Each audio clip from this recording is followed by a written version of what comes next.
আমরা যদি বিরোধে লিপ্ত হই তাহলে পরাশক্তিগুলোর সুবিধা তখন আমাদের কাউকে দিতে হবে ট্রানজিট, কাউকে দিতে হবে সেন্ট মার্টিন, কাউকে দিতে হবে দেশের অর্ধেক। 24-এর ছাত্র নাগরিক অভ্যুত্থানের পরেও যদি সেই বিরোধ আমাদেরকে খায় তাহলে এতগুলো তাজা জেনজির রক্ত বৃথা যাবে। চিল্লায় বলো ঠিক কিনা? মনে রাখবেন, যখন আমি একা থাকি তখন আমি ব্যক্তি, যখন আমরা সবাই মিলি তখন আমরা শক্তি। What are the drawbacks and disadvantages of division, social and political division in the society? Disunity. আমরা যদি বিচ্ছিন্ন হই, একে অপরের যদি মারামারি করি, একজন যদি আরেকজনের কাফের ফতোয়া দেয়, আমাদের কি ক্ষতি? এক নাম্বার ক্ষতি হচ্ছে আমরা যদি বিচ্ছিন্ন হই আমাদের শক্তি কমে যাবে, আমাদের পাওয়ার আমরা হারাবো। আমাদের কি হারাবো? পাওয়ার। মনে রাখবেন, যখন আমি একা থাকি তখন আমি ব্যক্তি, যখন আমরা সবাই মিলি তখন আমরা শক্তি।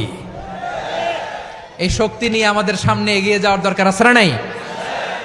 তাহলে আমরা যদি নিজেরা বিরোধে লিপ্ত হই আমাদের ক্ষমতা, পাওয়ার ছুটে যাবে।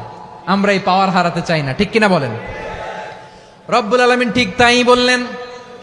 রব্বুল আলামিন বললেন, খবরদার, وَأَطِيعُوا اللَّهَ وَرَسُولَهُ وَلَا تَنَازَعُوا فَتَفْشَلُوا وَتَذْهَبَ رِيحُكُمْ وَاصْبِرُوا إِنَّ اللَّهَ مَعَ الصَّابِرِينَ।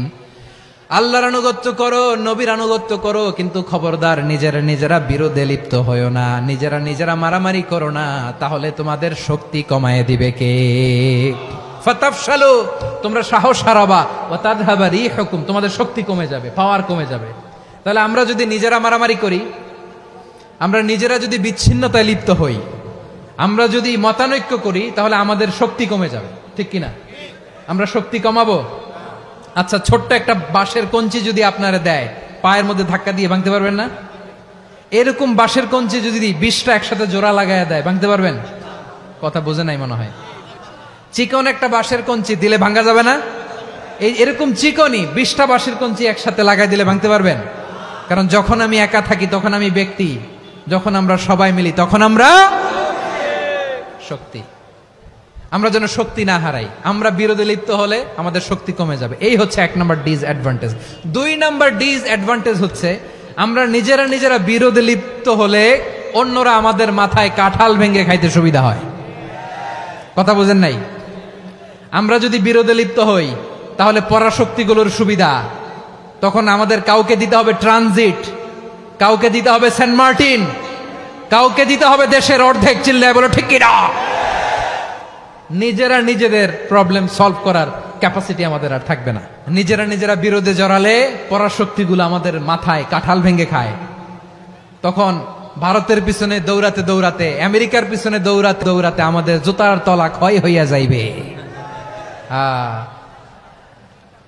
নিজেদের প্রবলেম সলভ করা যাবে না। আমরা যদি অন্যের পিছনে না দৌড়াতাম আর এই বিরোধকে থামাতে পারতাম, বাংলাদেশ আজকে যেখানে আছে তার কমপক্ষে 50 গুণ সামনে থাকতো। চিল্লায় বলেন ঠিক কিনা? তাহলে 1 নাম্বার ক্ষতি হচ্ছে আমাদের পাওয়ার লেস হয়ে যায়, আমরা দুর্বল হই যদি আমরা বিরোধ করি। 2 নাম্বার হচ্ছে পরাশক্তিগুলোর সুবিধা নেয়। 3 নাম্বার হচ্ছে আমাদের উন্নয়ন, দেশের উন্নতি, অগ্রগতি, এটা স্থবির হয়ে যায়, এটা বাধাগ্রস্ত হয়। প্রিয় ভাইয়েরা, ইউনিটি, ঐক্য হচ্ছে একটা দেশের উন্নয়নের মূল ভিত্তি। ইউনিটি অফ এ কান্ট্রি, এটা হচ্ছে একটা সাস্টেইনেবল ডেভেলপমেন্ট, সোশ্যাল স্ট্যাবিলিটির জন্য এটা অনেক গুরুত্বপূর্ণ। এজন্য বিরোধের কোনো স্থান আমরা দিব না, আমরা ঐক্যবদ্ধ থাকবো ইনশাআল্লাহ। বলেন, আর কখনো কাউরে কাফের বলে গালি দিবেন? তুই জাহান্নামী বলবেন? ঝগড়া লাগলে লাগাই দিবেন? তাহলে কি করবেন? মিলায় দিব। আওয়াজ করে বলেন, কি করব? প্রিয় ভাইয়েরা, এই বিরোধ গত 50 বছর তো আমরা দেখেছি। ধর্মীয় অঙ্গন বলেন, সামাজিক অঙ্গন বলেন, রাজনৈতিক অঙ্গন বলেন, এই বিরোধ আমাদেরকে শেষ করে দিয়েছে। এই 24-এর ছাত্র নাগরিক অভ্যুত্থানের পরেও যদি সেই বিরোধ আমাদেরকে খায় তাহলে এতগুলো তাজা জেনজির রক্ত বৃথা যাবে। চিল্লায় বলো ঠিক কিনা? বৃথা যেতে দিতে চাই না, আমরা ঐক্যবদ্ধ থাকতে চাই। রাজি আছেন? আমরা আর কাদা ছড়াছড়ি করব না। অনেক হয়েছে, আন্না, এবার থামুন। অনেক হয়েছে, আন্না।